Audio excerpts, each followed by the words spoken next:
শাসন করার যদি কখনো দরকার হয়, স্বামী হোক আর স্ত্রী হোক বা সাধারণ মানুষের ক্ষেত্রে এটা প্রযোজ্য। রাগের মাথায় কখনো শাসন করবেন না। শাসন করতে হলে মাথা গরম হয়ে গেছে, একটু সবর করবেন, ঠান্ডা মাথায় শীতল মাথায় তারপরে শাসন করবেন। যখন রাগ উঠছে তখন কিছু বলতে যাবেন না। আপনার রাগ উঠছে আজকে, আপনি নিয়ত করেন আগামী 24 ঘন্টা পর এটার আমি বিচার করব, একটা বিহিত করব, এটার আমি কিছু একটা করে ছাড়বো। 24 ঘন্টা টাইম নেন, ইনশাআল্লাহ আপনি নিশ্চিত থাকেন 24 ঘন্টা পর যদি আপনি এটা নিয়ে বসেন তাহলে আপনার এই বসাটা অনেক বেশি হবে ন্যায়সঙ্গত। এটাতে কোনো প্রকার সীমালঙ্ঘন থাকবে না, রাগের চোটে অন্যায় আচরণ হবে না, জুলুম হবে না, বাড়াবাড়ি হবে না, যথাযথ শাসন হবে। যে কোনো মানুষের ক্ষেত্রে এটা প্রযোজ্য। আপনার একটা ছেলে এমন কোন অন্যায় কাজ করছে, আপনি এখন তাকে মাথা হট হয়ে গেছে, এখন শাসন করতে গেলে জুলুম হয়ে যেতে পারে।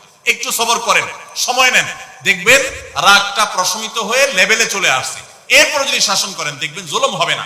তো স্বামী স্ত্রী উভয়ের ক্ষেত্রে একই কথা প্রযোজ্য। ঝগড়া যখন করতে মন চায়, মেজাজ যখন গরম হয় তখন না করে একটু পরে করেন।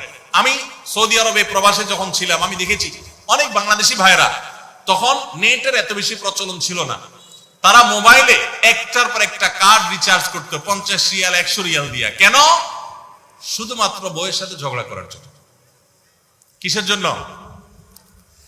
কারণ কথা বলতেছে, মনে করেন কোন একটা বিষয় নিয়ে তুমুল বিশ্বযুদ্ধ বেঁধে গেছে দুজনের, এখন এই পাশ থেকে ওই পাশ থেকে কথা চালাচালি ঝগড়াঝাটি চলতেছে, চিল্লানি চেঁচামেচি, হঠাৎ করে লাইন কেটে গেছে, ব্যালেন্স শেষ, দৌড় দিয়ে চলে গেছে দোকানে, এই তাড়াতাড়ি একটা কার্ড দেন ভাই, তাড়াতাড়ি রিচার্জ করতেছে। কেন?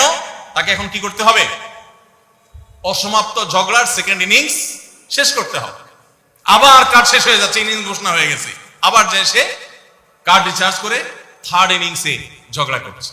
কত বড় বেকুব চিন্তা করে, কত বড় নির্বুদ্ধিতা।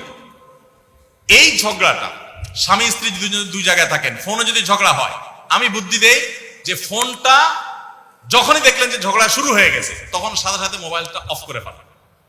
অফ করে 3 দিন মাত্র রাখেন, অন্য একটা নাম্বার বাটন ফোন দিয়ে আপাতত অফিসের কাজ কাম ছাড়েন, আর বইয়ের সাথে যোগাযোগের নম্বরটা 3 দিনের জন্য বন্ধ রাখেন। 3 দিন পরে মোবাইলটা আস্তে করে ওপেন করেন। এবার নিয়তি করেন যে ঝগড়া এটাই হবে। বরে বলবেন, দেখো তোমার সাথে ঝগড়া এখানে এই পর্যন্ত থামতেছে, আমরা এখান থেকে আবার শুরু করবো ইনশাল্লাহ 3 দিন পর। 3 দিনের বিরতি দিচ্ছি, যুদ্ধ বিরতি, যথারীতি 3 দিন পরে আমরা আবার শুরু করব। 3 দিন পরে যদি শুরু করেন, আমি তো দায়িত্ব নিয়ে বলতে পারি, লিখিত দিতে পারি আপনাকে, 3 দিনের পর যখন আবার নতুন করে শুরু করবেন ইনশাআল্লাহ দেখবেন আগের ঝগড়ার জের দুইজনের একজনেরও আর কিছুই নেই। এখন বউরে যদি বলেন 3 দিন পরে ফোন দিয়া বলেন, হ্যাঁ বলো তুমি জানি কি বলতেছিলা, দেখবেন যে আর কথা খুঁজে পায় না।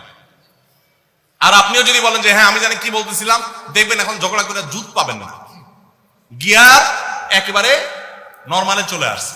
এই জন্য ভাইরা, রাগ যখন হয় ওই টাইমটাতে ঝগড়াঝাটি করতে হয় না।